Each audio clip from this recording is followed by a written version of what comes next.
Hey everyone, and thank you for clicking on this Triple W Studios video. My name is Will, and today we have the official reveal of the LEGO Lord of the Rings Rivendell set. Now, Lord of the Rings is my favorite LEGO theme of all time, so without further ado, let's get to it.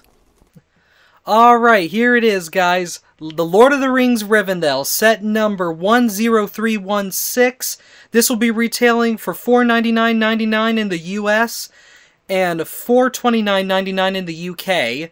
The set will consist of 6,167 pieces, comes with 15 minifigures, and will release on March 5th for VIP members. And as a bonus, you get for free the Brickheads, Frodo, and Gollum set, but only from the 5th to the 7th, and then it will release for everyone else March 8th. Alrighty, right from the get-go, this set looks amazing. I mean, the trees, the tile on the roof, I mean, we got the Council of Elrond, the river. This set looks incredible. Alright, starting off with the minifigures here, we have two elven blacksmiths who help reforge Andúril, the Flame of the West, reforged from the shards of Narsil.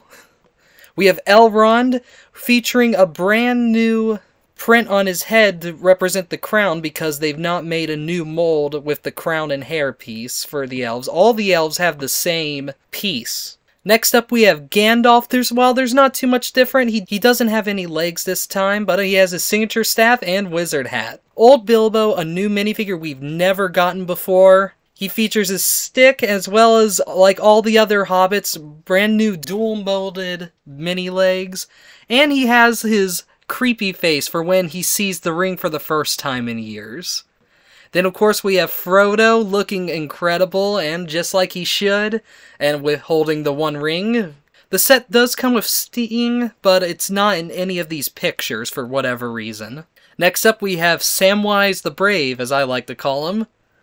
Frodo's lifelong companion, and a hero in his own right. Next up we have Peregrine Took, or Pippin if you prefer, carrying some lembas bread, looking once again like all the other hobbits, incredible, a well done update from the previous minifigure. Then we have Merry, the final of the four hobbits of the Fellowship of the Ring.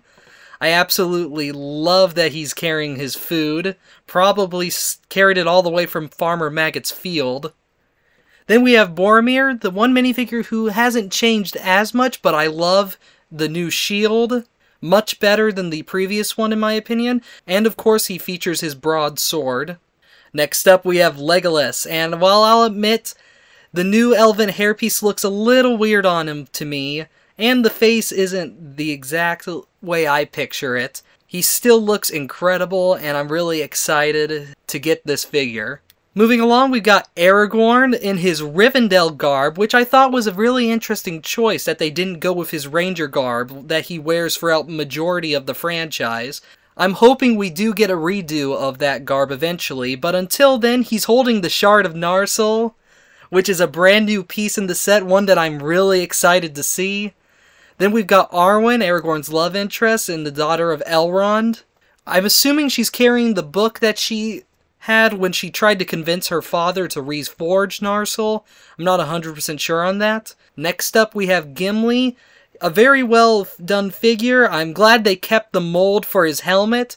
I'll admit it's going to take some getting used to for the lighter colored beard, but both him and his father Gloin from The Hobbit, that's a deep cut from the book. It was never brought up in the films that I can recall. Both of them have the medium legs, which can bend. Both look incredible, and I'm loving Gimli's new axes. Alright, taking a look at the box here, this has the Icons marketing on it, so sadly no background.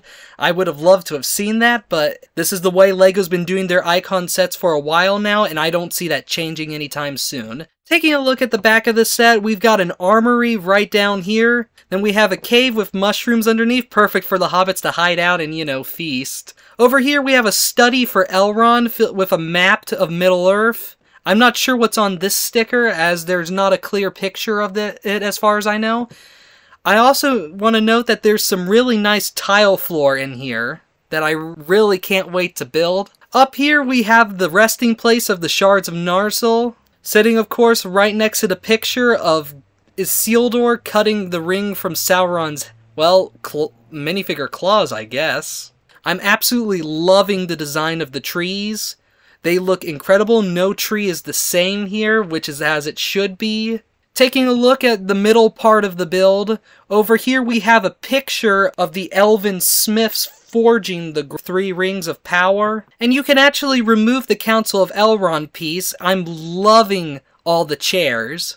They are very well designed. They're using mostly food elements, in fact. And then, of course, removing it, there's actually a cool Easter egg, as this piece that stands on, that holds it up is actually a representative of the Eye of Sauron, which I think is a really cool addition. Of course, taking a look at the tile roof up here, I mean, it's gonna take a lot of patience to build it, but I'm sure it will be worth it in the end.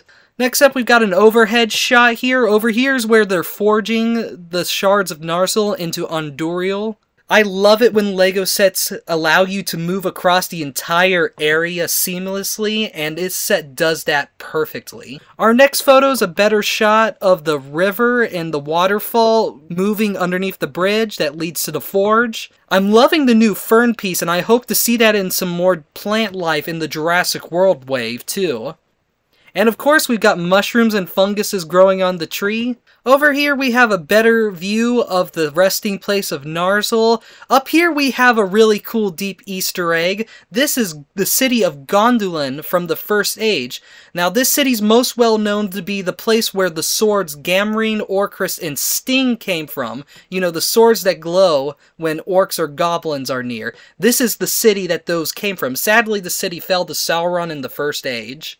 And then over here, we have one of the ships that presumably transport the elves to the Undying Lands. Both are really cool Easter eggs to include within the set. Next up, we got a better picture of the elven blacksmiths reforging the sword.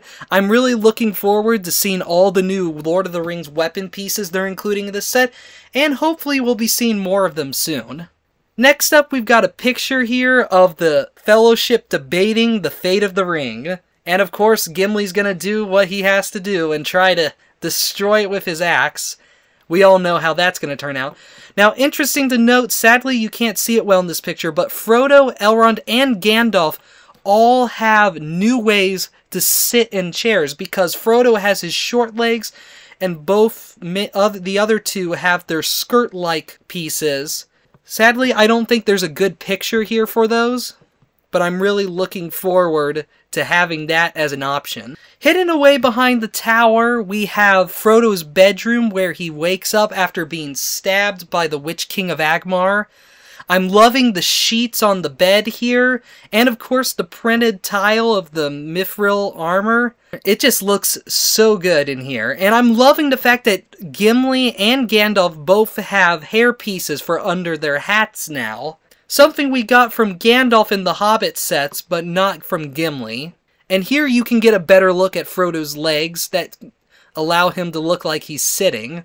Next up, we have a little study here for Bilbo. He's writing his book, There and Back Again. I'm really excited that we got old Bilbo in this set, because we sadly never got him in the first wave. A nice little section for him to work. Once again, we have a picture here of the back of the box with all the pictures we just looked at. The set just looks gorgeous, and I'm absolutely in love with it. All in all, the return of Lord of the Rings seems to have been a great success. I am really excited. We, of course, have those rumors that we're going to be getting Barad-dûr, Sauron's tower, in the future. Though we don't know when. I am presuming it will be around this time next year, but we'll just have to wait and see. Now, fellow YouTuber Ashen Flash has said from a LEGO designer that the way to get more Lord of the Rings sets is through our wallets. Now, this is an extremely expensive set, and I don't expect everyone to be able to afford it.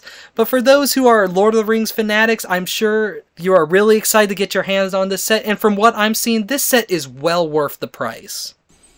Alright, that about wraps it up for this video. What part of the set was your favorite? Please let me know down in the comment section below. Mine has to be that we get all 9 Fellowship members in one LEGO set. If you enjoyed this video, please consider smashing that like button and subscribing and hitting that notification bell so you don't miss another video. But until next time, I'll talk to you later. Bye-bye.